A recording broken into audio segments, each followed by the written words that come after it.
ఇక పవన్ కళ్యాణ్ పొలిటికల్ స్ట్రాటజీపై శ్రీకాకుళంలో రాజకీయ నాయకులు ఏమనుకుంటున్నారో ఒకసారి చూద్దాం. 3 నెలలకు మీకేదో సినిమా షూటింగ్ లేనప్పుడు ప్రజలు గుర్తించి ఏదో సమస్య మీద పోరాటంకి వచ్చినట్టు వస్తే అది పొద్దున భవిష్యత్తులో అది ఎంతవరకు ఉపయోగపడుతుందో మీకే తెలియాలి. ఈరోజు ప్రభుత్వం తీరు మీద ప్రభుత్వంలో ఎన్నో అవినీతి అక్రమాలు జరుగుతూ ఉన్నాయి. ఇటీవల వైజాగ్లో పెద్ద వేల కోట్ల భూకంపకం జరుగుతూ ఉంది. మరి మీరు రాజకీయ పార్టీని పెట్టి జనసేన నాయకుడు ఎందుకు మౌనంగా ఉన్నారు? ఎందుకు మాట్లాడట్లేదు? ఇవన్నీ చర్చించాలి కదా. రాజకీయ పార్టీ కోసం ప్రజల కోసం మీరు పెట్టినప్పుడు అంటే మీరేదో నేను ఒకటి అడుగుతున్నాను, నా వ్యక్తిగత అభిప్రాయం చెప్తున్నాను. జనసేన పార్టీ నాయకుడు మన పవన్ కళ్యాణ్ గారికి 2019 ఎలక్షన్లో మీరు ఫేస్ చేస్తారు ఏదైతే అది మీ వల్ల ఏదో పార్టీకి లబ్ధి చేకూరుతుందో తప్ప మీకు మాత్రం లబ్ధి చేకూరదు. మీరు అధికారంలోకి రాలేరు. ఎందుకంటే మీ ఎజెండా అటువంటి విధానంగా ఉందని మేము ప్రజలు భావిస్తున్నాం. అటువంటి ప్రజల యొక్క సాంప్రదాయాలు ఇప్పుడున్నటువంటి రాజకీయాలు కూడా అంత ఈజీగా లేవు. చంద్రబాబు నాయుడు గారు చెప్పినట్టు విలువలతో కూడుకున్న రాజకీయాలు అయితే పోయాయి.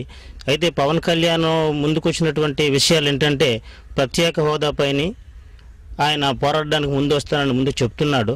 ఆయన అయినప్పటికీ కూడా రాజకీయ భవిష్యత్తు నిర్ణయించడంలో అయితే బూత్ స్థాయి నాయకుడు ఆయనకు అవసరం.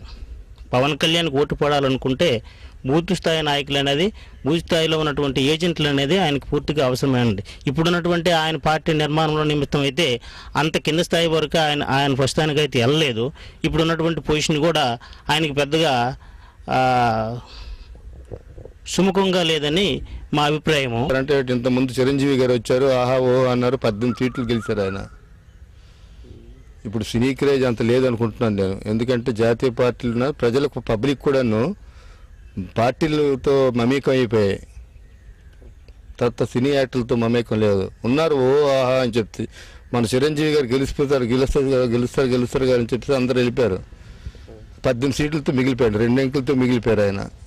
రేపు పవన్ కళ్యాణ్ గారు మరి ఏటవుతో పార్టీ మరి ఇప్పుడు చెప్పలేము, అది భవిష్యత్తు దానికి నిర్ణయిస్తుంది. శ్రీకాకుళం జిల్లా వాసుల అభిప్రాయం ఏదేమైనప్పటికీ జనసేన పార్టీకి గ్రామీణ స్థాయిలో కేడర్ లేదంటూ కొంతమంది చెప్తున్నారు. అదేవిధంగా ఏదైనా ఒక విషయం వచ్చినప్పుడు పవన్ కళ్యాణ్ కొంతవరకు సపోర్ట్ చేసి తర్వాత సైడ్ అయిపోతున్న వాదనలు కూడా వినిపిస్తున్నాయి.